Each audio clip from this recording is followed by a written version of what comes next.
Georgia and Alabama are set to meet right here in Atlanta for what is this, like the fourth time in the last 5 years. It's becoming one of the best rivalries in college football. We know someone who has a little experience in playing in this Atlanta, winning a championship, an SEC championship over our LSU Tigers back in 2005. DJ Shockley, how are you feeling about this game?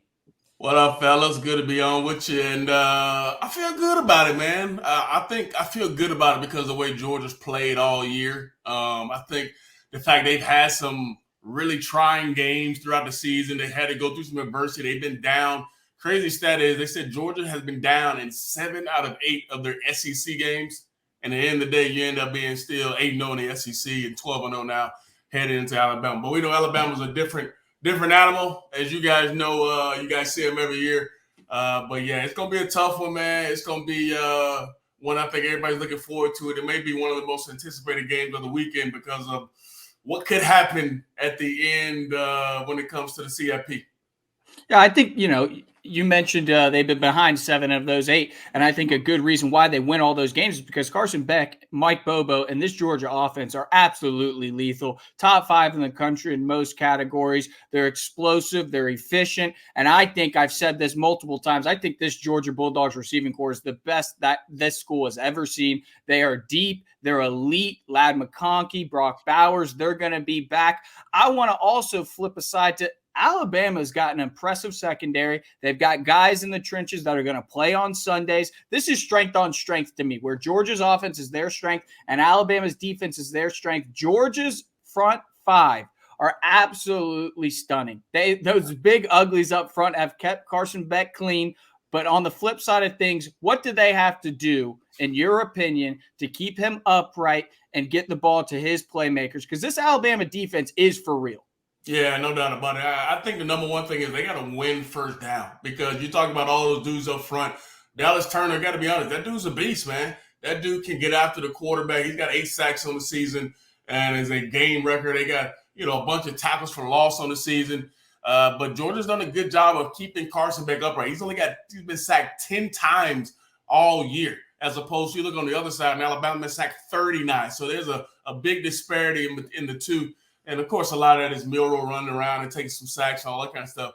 But I think they have to win first down because if you win first down, you just mentioned Mike Bobo and Carson and all the weapons they got. If it's 2nd and 5, 2nd and 4, there's an array of things you can do. And then when you get to third down, guess what? You're not in third and long where they can pin their ears back and come get you or have all these exotic blitz packages to try to confuse you or get the ball out of his hands.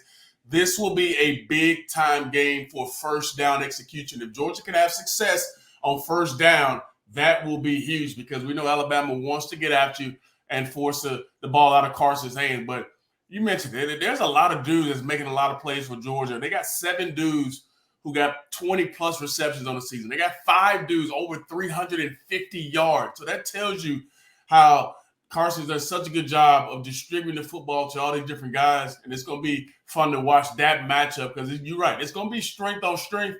And I think the one biggest thing that has kind of helped Georgia all year long is they've always had more depth than every team they played. Like their 2nd and 3rd string guys could be starting somewhere else. Well, this weekend, Alabama's going to have the exact same thing. So you're matching strength versus strength when it comes to the starters and as well as those backup guys because they're just as good too. Yeah, that Georgia offense under Mike Bobo and Carson Beck, it's a night and day difference from where they were at the beginning of the year when everyone was complaining about Bobo. You played under Bobo. He was getting a lot of – everyone is eating their words now about Mike Bobo and how far this offense has come. But on the other side, it's been the same thing with Jalen Milroe. I mean, the guy was benched going into USF, played bad against Texas. And now, you saw him after the Iron Bowl talking about a Heisman. And while I don't think he should be in that conversation, he has gotten so much better. And when you think about, the 3 games I look at where Georgia struggled a little bit defensively. Last week against Georgia Tech, running quarterback and Haynes King getting outside. Auburn, running quarterback, getting outside in that rushing attack. And a little bit against Missouri. I think they gave up 150 yards rushing. With the evolution of the Alabama offense, they've let Jalen Milroe run over the second half of this year. We saw it against LSU. He ran 20 times for 155 yards. If I'm Alabama and I'm Tommy Rees, I think that's got to be the game plan here, right? And how does Georgia stop that?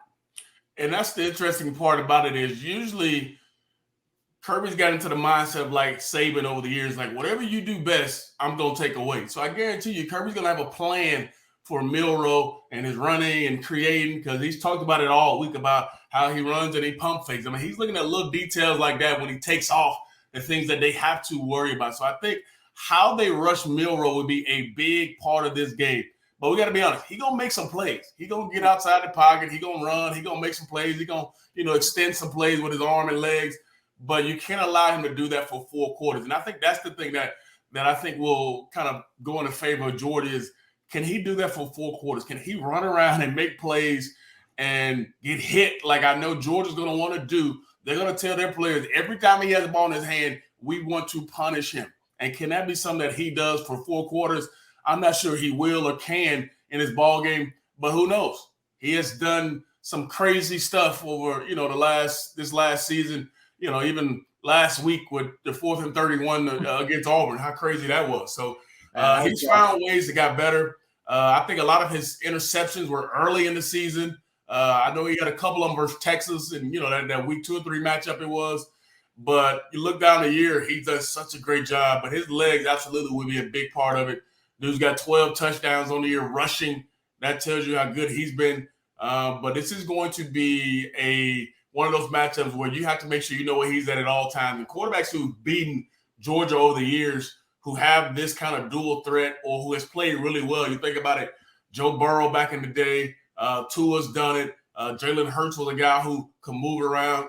Last year, C.J. Stroud was similar. They probably should have won that ball game. The kicker, can knock one through at the end. So you have to have an elite quarterback to beat this Georgia defense, and we'll see if Milroe can be that elite on Saturday.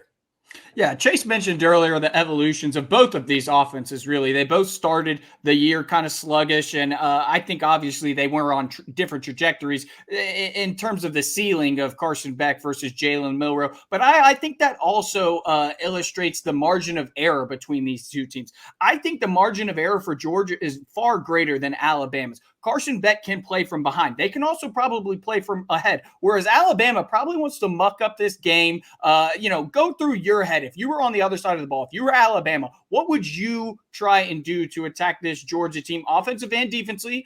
In my opinion, you probably try and muck it up because you probably want to play from ahead and kind of get those design runs, Tommy Rees getting Jalen Milroe on the edge. So what would you do to try and muck up a game against Georgia? Alex, you spot on, bro. I think that's the best way to do it. Take possessions away from Georgia's offense, who's scoring 40-plus points a game and are very explosive. You think about, I look back to like the Auburn game where they ran the football. They were able to run the football in this game and limit the possessions in the first half for Georgia and try to hang on towards the end, which is what they did.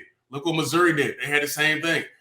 Bray, this guy, he ran well. Schrader was a monster back. I guess you think he led the SEC in rushing yards, but they ran the football really well in the ball game and limited Georgia in those possessions. And you look up, it's 13-10, it's 20-17, whatever it may be going into the 4th quarter, and you have an opportunity. And I think that's where Alabama wants to be. They don't want to have to say, all right, Milroe, we want you to go out and throw the football 35 times in a ball game. And I look back at some of his stats.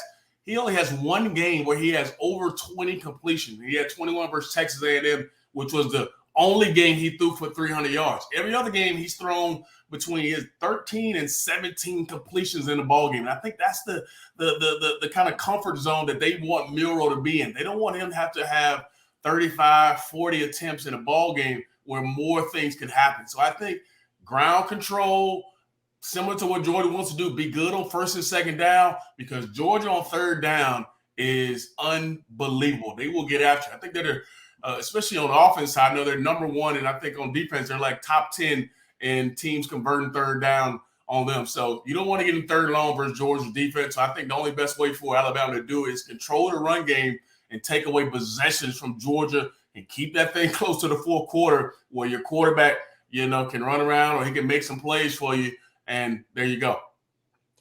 DJ, last thing on this note, can we get a little score prediction from you on Saturday? Oh, man. You know what? I think it's going to be closer than everybody thinks, man. I think maybe everybody else thinks it's going to be close too, but I think somewhere around like 27, 23, 27, 24, something like that, where you need a late score or field goal to win the game. I think that's where I think this game could be trending. Both defenses are, starting to play at a high level, but I think ultimately, I think it's going to be a lot closer than people think. And if it's not, I'll be happy too. Yeah, I mean, that's the way I think. I think the line moved up to something like 6. I think everyone's looking at that Alabama-Auburn game but that's the Iron Bowl. You think back to 2021, it was the same thing. People don't know how hard it is to overtime. play at Jordan-Hare. It's crazy hard to play there. Yeah. 4 overtimes, they win in 20, and then they win in the SEC. And also, I think I saw a stat that Alabama was like 16-0 in Atlanta, something ridiculous. Oh, wow. So you just never know. I expect it to be last possession, but Carson Beck has proven he has ice in his veins this entire season, and I wouldn't be surprised if he does it again on Saturday. Coming up after the break, we are going to break down the upcoming matchup between the Falcons and Jets. DJ, I think you are staying with us.